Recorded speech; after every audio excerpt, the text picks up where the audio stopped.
Hey, good afternoon, good morning, good evening from wherever you are in our great, wonderful area in North America. It's Carm Capriato, Aftermarket Weekly from Remarkable Results Radio. Survey says we are going to get in deep with my great friend Tom Ham. But before that, we got to thank Dorman. As always, we're coming to you live from the Dorman OE Fix studio, sometimes called my Carm Cave. Knuckles. We all know are important connection points between the wheel and the vehicle suspension, connecting hubs, bearings, calipers, struts, and control arms. Steering and suspension knuckles often need replacement after collisions, curb strikes, or rust-related issues, and bearings can simply wear out, often after 75,000 miles.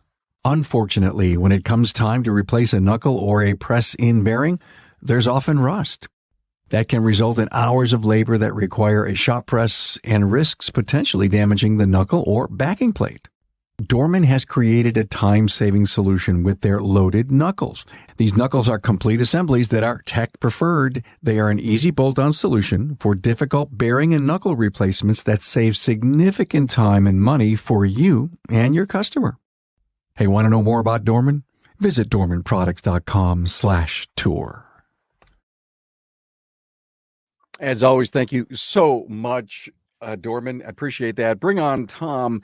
You know, it's not getting any easier to run a business today. I mean, I have to tell you, there is just so much swirling around. If you're paying attention to the world around you, into your network, into your people, into your market, into your customers, then you're doing a good job. But still in all, Tom, I love the idea of litmus paper, if you will. And occasionally we do some medical testing with litmus paper, don't we?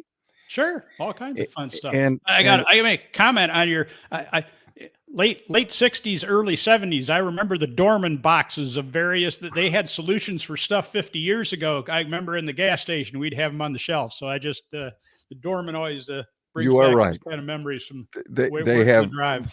They're a great company. So many incredible products, and they actually have a director of ideation, and they're always out thinking themselves. But you know, you put a litmus paper out.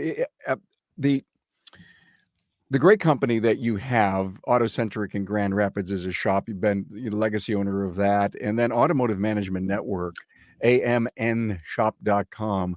You've got this incredible thing called polls. And that's my litmus paper, if you will. Get in there, jump on board, look at the polls. And what we're going to do, and we did this maybe a year or two ago. Tom would come on often. We would do these polls. We hadn't done a poll in so long, and it's timing. It's perfect timing as we enter 2023 to, again, Tom has this ability to come up with these very timely topics.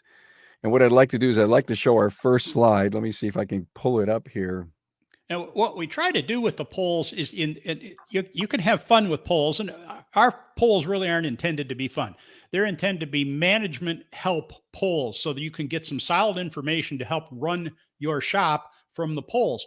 And we got 130 polls. We always have the last three are open to anybody. To view and so on and so forth. And then you got to have the premium membership. It's been $59, so less than an oil change.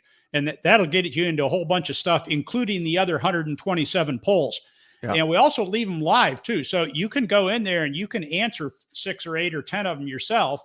And you can look at the results of a ton of different subjects. I'll guarantee if you go through those polls, you will find some fascinating stuff. It helps make decisions too when you on certain issues. So yeah, I know, I love it. And you've got this great, if you will, filter or sorting capabilities so that people can actually look at specific areas and see the number of polls that are behind there. Yep. So Tom, I said, well, send me some stuff that you think is perfect for, if you will, litmus testing today. And here are the 5 polls that we're going to take a look at. Why techs avoid working at some shops.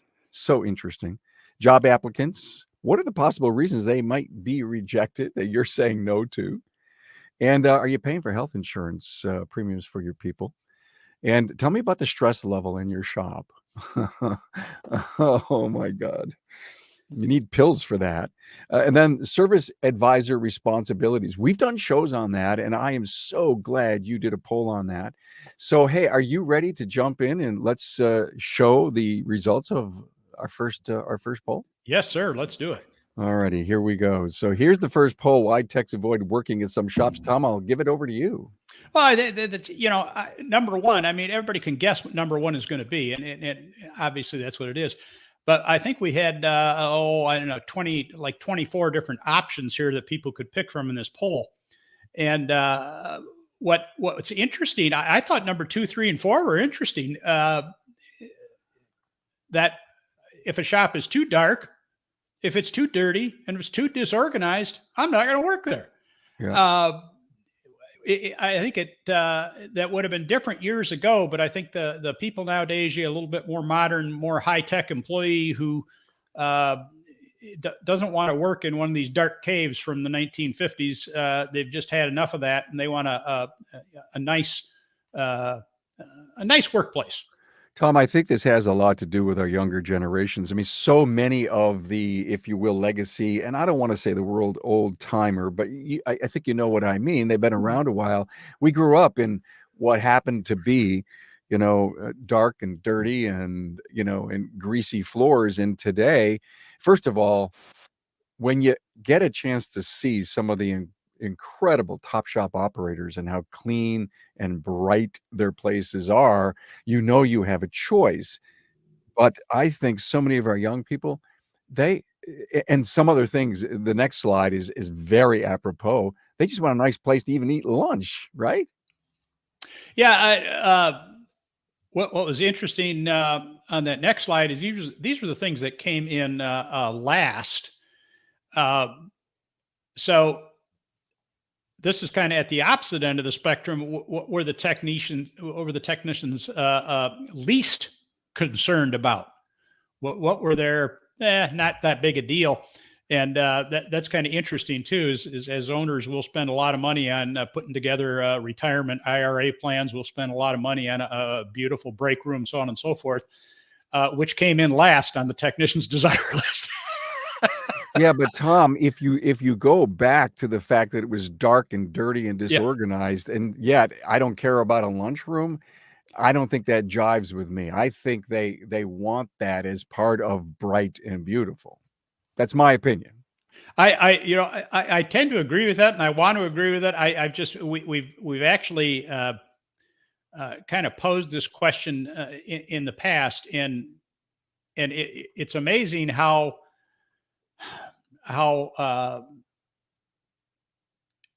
owners tend to think that lunchrooms are more important than the employees.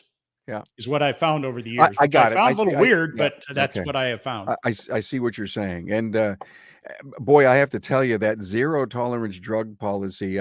We did a great episode with David Schmidt, an OSHA consultant and inspector in California, and in that episode, and when this comes out, that episode will have already been released. He discusses some very interesting pieces of the marijuana thing about testing either blood or litmus. Okay. And there are two ways to go about it. The litmus doesn't check one thing, the blood does the other. And pre-employment or post-accident, there are things, Tom, we all have to know about depending on the state that we work in. I'm so fascinated by, again, as I said in the opening, there's so many things we have to pay attention to. Good stuff. Thank you so much for this. Why techs avoid working at some shops. Let's do the next survey. Job applicants, the possible reasons they may be rejected. And this was from an owner's perspective. Yeah, we're asking owners what are the things that most likely would cause a applicant to be rejected. What things kind of come to the top of your mind? I love it. 70% driver license issues. Yeah. Wow. Okay, we're Tom, in the transportation business, and we have. Yeah. It's amazing how many people have drive, and that ruins the application as soon as they have driver's license issues, which is just kind of seems kind of bizarre. I thought that the the bottom four on this list, again, we're at the top, we're at the majority, we're in the 60s percent wise, but four of them in a row. Notice these: negative comments about past employers, know it all. Whoops. There. Go ahead. And I'm back. Yeah. questionable attitude and excessive demands. Those four all go to one thing. The applicant is sitting there talking, and that's where all these four come from. Yeah. And the owner is sitting there hearing this, and he's going, nope.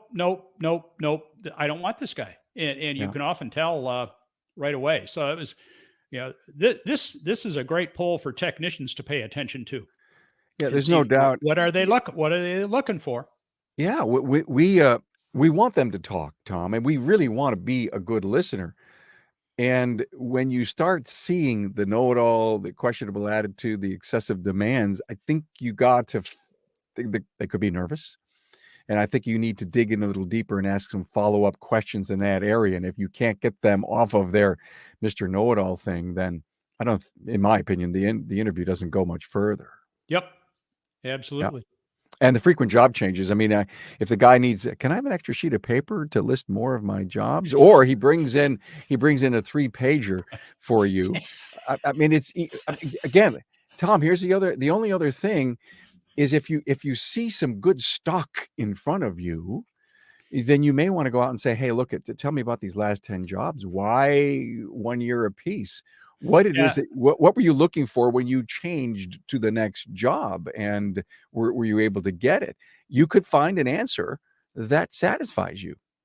Yeah. If you're a technician, you're watching this, I'll give you a tip. Just list the last 3. Even if it only covers the last year, just list the last 3 and stop. Let them ask for number 4, 5, 6. But for heaven's sake, don't keep listing them because it's a decreasing return. The further you go, the worse you look. Yeah, only list 3 jobs. Great. And now let's go into the second slide of this because there were so many things that came back. These are great, by the way. In fact, notice these all got a more than 50% reply. Those are the only ones I'm listing on here. There are more below that, but these are all biggies, if you will. Inconsistent information, which means kind of you don't know. There's a truthfulness issue here. Late for interview. That's got to make you laugh. Listens poorly, sloppy appearance, incomplete application, and lack of manners. I'm sorry. I just, some of these just make me laugh. It's inconceivable to think. And oh, by the way, there's an awful lot of companies that have formed in the last, say, 3 to 5 years that are helping technicians nail better interviews. They're cleaning up their resumes, they're spending time on some of their soft skills. And if I was a technician who knew I needed that kind of help and I went for it, then it's the reason you've invested in yourself to get the bigger, better job at the place you want to work at and that lend into the skills you have. This is the perfect, if you will, support tool to realize that never be late for an interview, because guess what? You're going to be late for your first day on the job. Yeah. Again, tip to the technician. I mean, imagine this to be, what you're having here is the first date with that girl you wanted to date for like 3 years. Okay. Prepare accordingly. Yeah, very good. Hey, Tom, let's go back I'm going to go back one slide, and the 70% of the poll that came back was driver license issues. Do you think this is part of our younger generation that just continues to rely on Lyft or Uber? I mean, I can't imagine in the suburbs that we're not trying to get people that live in the city, they get around. Different kind of job. But if you've got to go out and test drive a vehicle, how could you expect to come to work with no driver's license? Yeah, it amazes me that every once in a while I'll talk to a shop owner, run into a shop where one of their employees cannot drive, and it's just kind of like, really? Okay.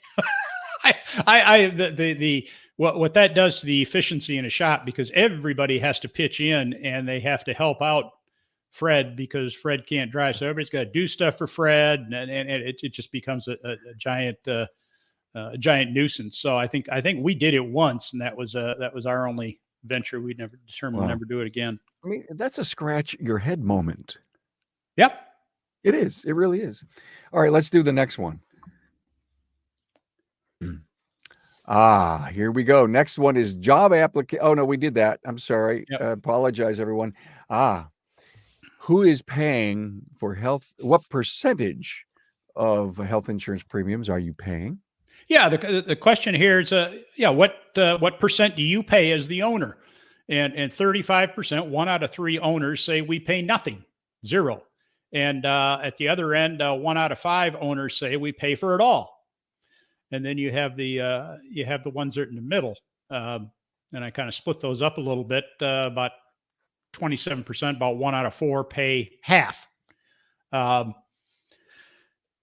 This is just something that the way things are going, this has to continue to go up. More people have to end up at that 70, 90, 100% level with less people at the bottom, especially if you nowadays trying to find help, you really have to provide something significant.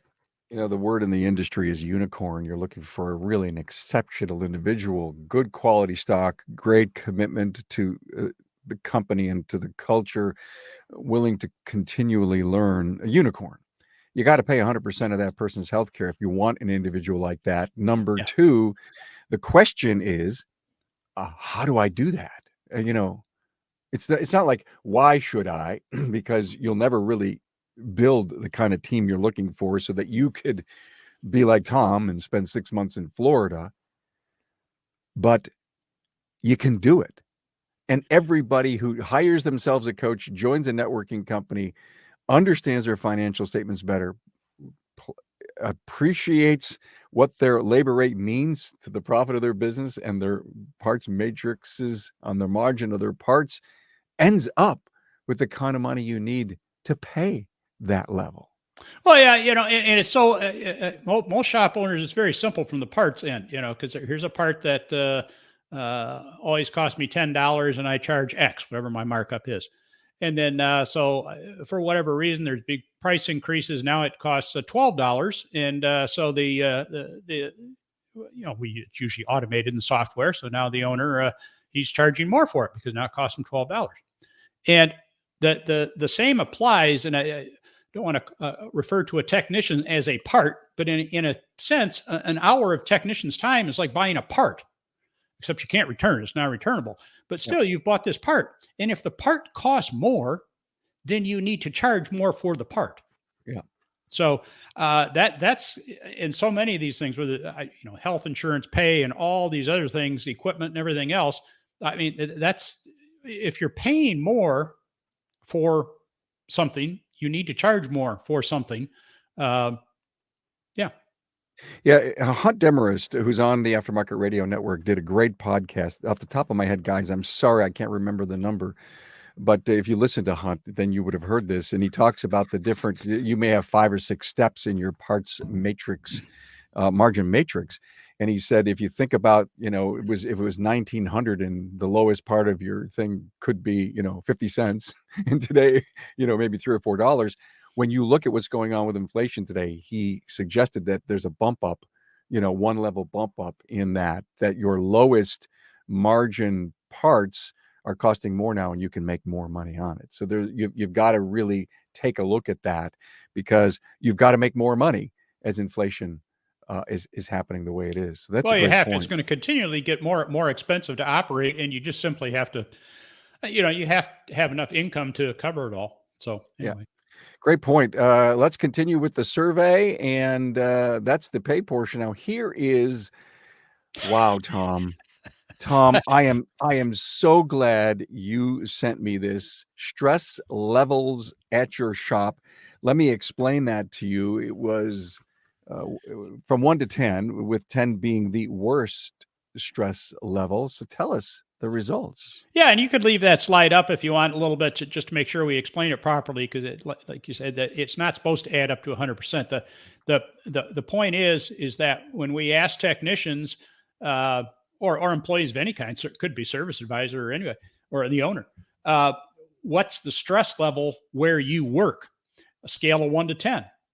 1 is almost no stress, and 9 or 10 is my God, you're pulling your hair out all day long.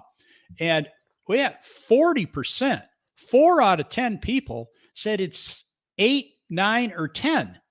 I can't imagine why people, why they leave jobs, why they leave the industry, et cetera, et cetera. They may have worked at 6 places where it's always 8, 9, or 10, and they've had enough.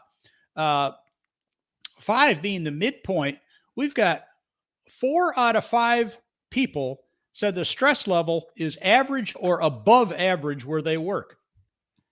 And, I think reasonable, everybody has their own judgment, but I think reasonable, we want to be somewhere 1, 2, or 3 is where we're shooting for, I would think, with a stress level. It's perfect world is 0. That's not going to happen. But, 1, 2, or 3, if everybody's kind of in there, it must not be too bad of a place.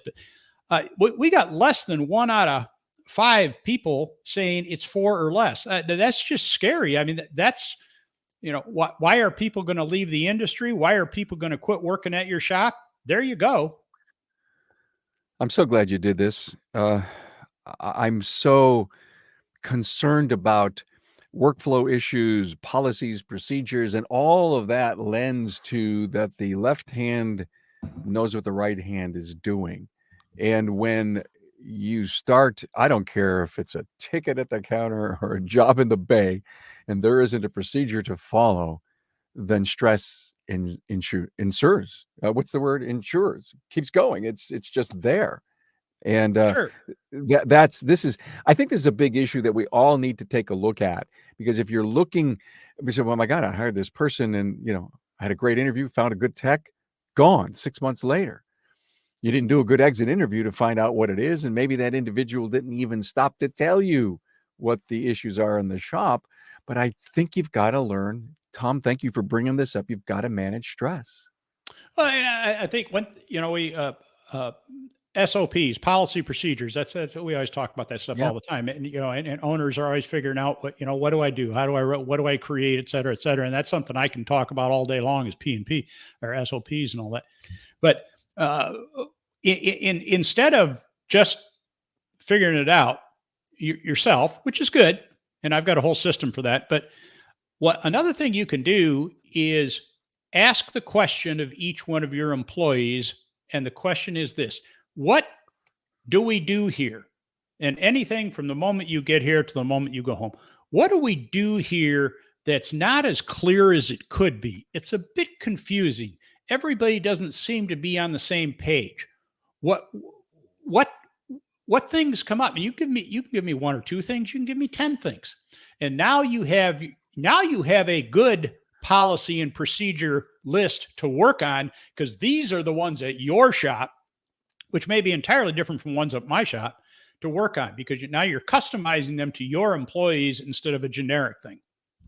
That's a huge point. That could be, the biggest gift we have in this episode. What do we do here that is not as clear as it should be? I mean, that's a stress buster question right there. And it's it's not just a stress buster question. It goes back to, oh my God, we've got to fix this. And it ends up getting into policies and procedures and that single page policy that exists online and in the cloud for all of your people to go to and continually update and improve.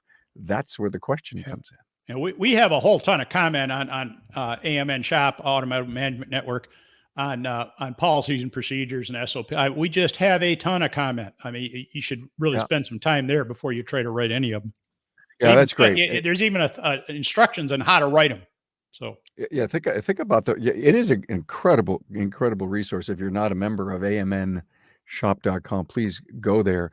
And there's a premium membership where you get a whole lot more. But as Tom said, $59. I don't know where you go today to get $59 worth of anything like that. Good for you. Hey, one more. I think we have one more. It's a double page poll. And let me put it up here right now. Service advisor responsibilities. Now, Tom, I know this is, we put it last because this is your favorite. Yeah, there they are. There's the first five: estimating, collecting vehicle information, parts ordering. And just to pose the question here, so everybody understands what the question was, is the question was, of the following nine, and there's going to be four more here in a second slide, Carm will put up, of these nine things, at your shop, are these regular tasks of the service advisor? Not a once in a while task, but are these regular standard tasks that they do most of the time or all of the time? And you just, whether somebody answered yes or not. Now, estimating, 93% of the respondents said yes. And then we go down the line: collect vehicle information, parts ordering, labor claims, operations management. And you can throw the other slide up there briefly if you want. I'll do that. Go ahead. Quality control, assist the technicians, look up info for the technicians, pick up, deliver customer parts, so on and so forth. Now, if you actually look at this list of 9 things, I could definitely bring you some trainers in here that will tell you your service advisor shouldn't be doing any of this. Yeah. And in a pure sense, they're correct. Collecting the vehicle information, that's not too bad. I mean, that kind of makes sense as we're kind of getting this thing rolling to get some vehicle information. But boy, beyond that, they shouldn't be doing estimating. They shouldn't be dealing with parts or labor claims. Maybe operations and management, some of that will slide over to the service advisor. Quality control, I mean, this is shop foreman stuff. Assist technicians, I mean, the last 3. Assist technicians, look up info for technicians, or lastly, pick up and deliver customer part. You're taking your salesman that makes the whole world go around and putting him out on the road so he can't be there to sell to the customers. I mean, that's just the worst thing in the world. So, and assisting the technicians. Oh, come on. But sometimes you wonder why your service advisor isn't as successful as he or she could be. Well, this is why. They're doing a whole bunch of stuff they shouldn't be doing. The purpose of a service advisor, and we talk about this, is to sell. And a salesman's not a bad word. A salesman's a good word. The highest income people in the world are salesmen. Always keep that in mind. But a fantastic service advisor will make a day, and whether a shop succeeds extremely well or fails, can be done with one service advisor, a really good one or a really bad one. So, yeah, when you find this poll on our website, look that over and look at those 9 things and ask yourself, my service advisor is doing how much of this stuff? Because most of it they shouldn't be doing. Tom, been doing this for 8 years and really have brought so much great wisdom, and including all the times you've been on the show. And I've seen an incredible shift in the last 3 years with service advisor training and coaching and mentoring. And we've done shows on, do you need an estimator? Do you need a parts person? Depending on how big the company is. And I think the world has come to realize that these duties and tasks that we're putting on our service advisors need to go somewhere else so they can do what they were hired to do. And that is to sell, build a relationship with the customer. When you're a task busy person, you don't have eye contact, you don't shake hands. I think what works good in a number of shops I've seen it work well is a lot of people have 2 people that do service advising, maybe one more than the other, et cetera. And this doesn't mean you have to hire a separate person to be an estimator and do all these other tasks. What it means is often in a 2 service advisor setup is you kind of assess where you are, and you take the person who's the best customer relations salesman and you make them the primary service advisor. The other person becomes the secondary service advisor. Do they help? Yeah. When the phone's ringing and when the other one's tied up, then they jump in and help. But their primary job is parts and estimating and all these other things we had up on the screen. That's what they do. They're still, quote, I mean, you may still call them a service advisor, but really they're kind of an estimator. They're a cross between an estimator and a parts person, a parts counter person. Is what they do. And they handle all that. And that is often a very efficient way of doing things, as opposed to having 2 service advisors try to do the same thing. Tom, who in your company does labor claims? We have what I just described. We've got two people, and one is in front, one's in back, and the person that does the estimating and the parts, they do the labor claims. And Got we've it. really streamlined the labor claims to get them working really well. And some of the parts companies have really streamlined their system of labor claims. So labor claims are much easier to deal with now than they ever have been. Well, thank you For so us. much. Yeah, I thank you so much for doing this. Well, I would love to put up a slide that shows a couple of things that we've recently done in on the Town Hall Academy. Yeah. Service advisor overload. We had 3 business coaches that come up that really have a lot of passion for the service advisor. And this thing went on and on and on. And I said, stop it, guys. We just can't keep talking about this. You have to come back for part 2. So about 7 weeks later, they came back for part 2. You got to listen to these. Town Hall Academy 305 and 312. Go to my website if you can't find it on your podcast player. But we are giving more owner responsibilities onto the service advisor, and they cannot do to prove with your. We should have had you on, Tom, with your survey, and played right into these coaches' hands, because that's what they see when they get a chance to sit and coach and mentor and mastermind with service advisors. They say, I don't know, I can't do my job. I can't do it because I'm doing this, and that. Well, it's yeah. interesting too. We've talked about personalities in the past, and when you get this person who's a good people person, they're a good salesperson, they're a good relational person. Personality wise, that individual tends to not be all that good at stuff like parts details and organization and all those things. It tend to be opposite personalities. So you're really asking somebody you're trying to find somebody to be really good at different things, and it just doesn't. It doesn't work. It doesn't work smoothly. Whereas the person that's really great at every last little fine knit detail, so on and so forth, they tend not be really great people persons. I hear you, man. It's just the way it is. Yeah. Listen, did you hear what Tom said? You hire a service advisor from the hospitality business because they're people, and people don't tend to be detail people. And so the last the service advisor that we hired last year, he had 4 years experience working in a casino. You deal with all kinds of customers in a casino. You can just imagine. Does he play blackjack with the guy? No, but he was kind of a customer service type individual. That was what he did, and really his car knowledge was not high. I mean, and zero. And he's still there with you, and you're happy with him. Oh yeah, and because the other service advisor moved out of town, moved 100 miles away, he is actually now the lead service advisor, and he knows what he's learned about cars in the last 8 months is just staggering. Wow. Through training that we have, using the other staff that's there, and through some really cool training that we found, he's been able to get really, really good with car stuff, and he's learning more all the time. There's lots of resources to learn nowadays. So give me a little update on the labor rate tracker, Tom, which I think you're an industry first and leader, and what a resource that is. Yeah, we're closing in on 500 shops reporting. I think we're 475, 480 shops that have entered their rates. A lot of shops in some states. There's a lot of shops reporting: California, Michigan, New York, so on and so forth.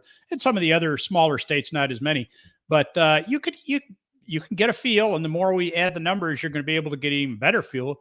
I can tell you that I know the lowest labor rate that we've recorded from a shop, and this was a repair shop, not a body shop, because we do have a body shop section too, which is lower rates. But from a repair shop was 50, and the highest we recorded is 297. So that's a 6 factor going from one end to the other. So where was the 297? California somewhere? That was in the Bay Area. Yeah. In the Bay Area. Okay. Yeah, that was in the Bay Area. Well, I mean, most of the rates in the Bay Area are pretty special. Well, yeah. Listen to Tom's little drop words there. Very good. We did an episode with him. It was in December when he launched laborratetracker.com. And I always reference, listen, we have so many incredible episodes that if you're just joining us or you say, oh, I missed that, I should go back and listen, and you want to scroll up in your podcast listening app, you may be scrolling for a while to get back to December. But you can always go to our website, type in Tom Ham or 809 and listen to Labor Rate Tracker, because the website is a repository of, a great backlog of so many incredible episodes that we do with great people in our industry. So Labor Rate Tracker. Since that December, as something brand new, it was brand new pretty much in December. Yeah. It was only a few weeks old, and we've fixed a lot of the glitches. So if you found it a little glitchy at first, and it really wasn't too bad, but we've fixed a dozen things or so it works a little more smoothly, and it just works a little bit better than it did initially. So I especially if you're a numbers type person, it's fun to just get into that thing and just sit in there and just kind of look at all the different rates all around the country. You just go to laborratetracker.com. You do have to become a free member of the website in order to access the information, but we don't share your email with anybody, so you won't get any garbage from anybody else. And you don't have to get the pay membership. We do have an optional pay membership, but that's not required. You can get the Labor Rate Tracker is free. That's really nice. So you can be free on amnshop.com and still get the Labor Rate Tracker. Yes. What a guy. I mean, hey, you want to grow up and be the Santa Claus someday? Well, hey, there you go. Yeah, we got a lot of them in the United States, so we're getting more and more up in Canada now too. Great. Good for you. When you stop and look at some of the data, it's the labor rate data, the survey, the poll data, you got to sit there in wonderment and see how you could use that information to better you. Well, and we've seen that, and we've seen it both ways. I've seen people are going in there, and because they can, once you enter it, you get under your profile, you get a little line there that refers to Labor Rate Tracker.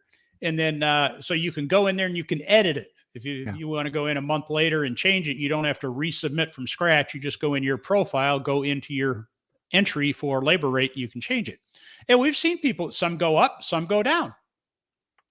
We've definitely seen it both ways, where they went in there and they saw in their city, metro, state area, good area. And they looked at, we're too high. Maybe that's the reason why we're slow. And then we see somebody drop a rate. We've seen the other thing too. Somebody said, well, maybe we're too low. We need to charge a bit more. So I think it's just good. It's good information to have, to just, you don't want to set your labor rate by the guy up the street. I mean, we've all had that discussion a million times. It's by your cost, but still there's a realistic range, and you don't want to be too far out of the range. And remember, it's anonymous.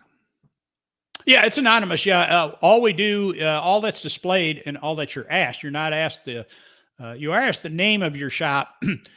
We don't display that. And the only reason we ask the name is so we can because we check each submission and verify it. Is this a real shop?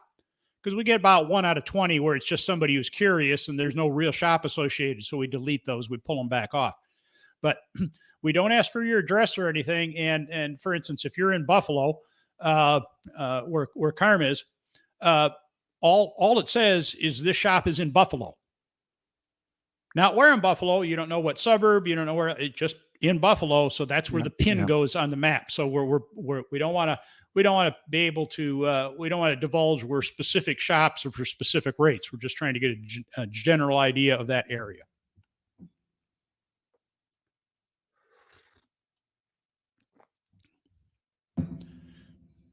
I think somebody might have bumped Carm's mute button.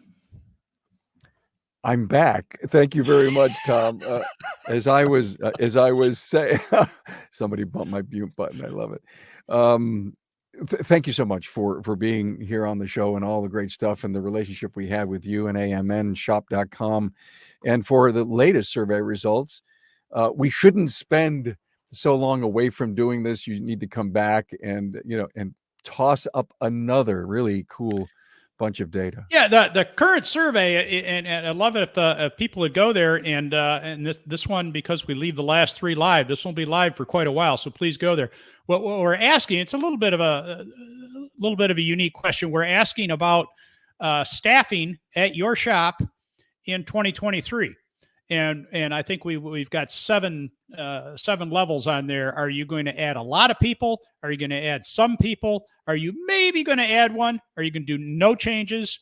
Maybe get rid of one, maybe get rid of a few, or maybe get rid of a lot. So we asked those 7 choices, and we want to see if we can do that and kind of get a feel of where in 2023 where the industry's going as far as is there more job opportunities coming in, or is it stagnant, or are they going away? So that's what we're trying to find out here. So we'd love for you to indicate. You can take that poll, and again, it's completely anonymous. This one we don't know who it comes from at all. So, but we'd love to have you do that to help us get some information, and you see the results too. AMNshop.com. Take that latest poll that's sitting up there, and thank you again, my friend Tom Ham. Hey, thanks for having me. Love to be here.